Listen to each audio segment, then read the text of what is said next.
guys! Welcome again to my channel, and for this video, travel vlog muna tayo mga guwaps. At yes, galing po kami sa PASIG, Rainforest, Waterpark Adventure doon sa may PASIG.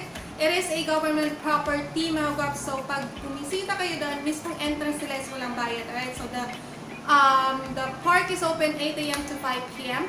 Pero pag gusto niyo po makita yung mga attractions po nila, may bayad po yun. Yung mga mini zoo, flower fields, boating, yun, swimming pool, mga bayad po yun. Pero may package po sila and we pay 275 with swimming pool na po yun.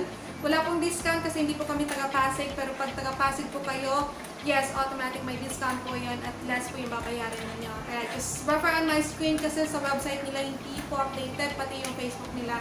Please, Pasig staff, do update your website as well kasi may mga tao pong malayong lugar. And at least alam nila kung magkano yung babayaran nila. Alright, so yun, of course, before you see the video, so watch the video, may irarant lang po ako. Don't expect too much, alright? So, kasi sa website ang ganda, pero hindi na-meet sa in-person yung expectation ninyo. So, don't expect too much, parang relasyon lang din yan. Masasaktan ka pag nag-expect ka. So, don't expect too much of the place, right? So, marami kasing kailangan pang gawin sa lugar. Yun, para i-beautify pa siya lalo. We end the day with, of course, happy yung anak ko. Masaya naman kasi maganda naman yung lugar. Ibang lugar na puntahan namin. Pero partly dismay and disappointed po. Kasi yung mga in-expect po namin na pwedeng enjoy for that day is hindi po nangyari. Tulad na lang po ng rapid, sira po yung motor.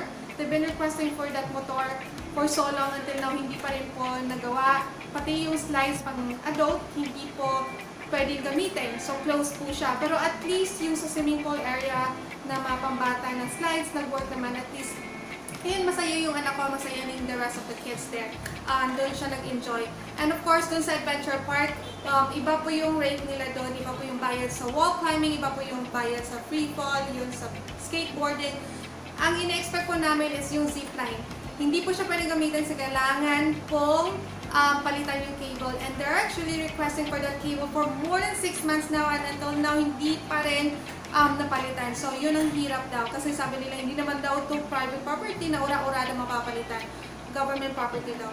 That's the thing, it is a government property, attraction po siya. Please do something about it naman po kasi kumikita din naman kayo dyan at nagbabayad din ng tao. Alright, so if you want to see the place, just stay tuned and just keep on watching. Thank you!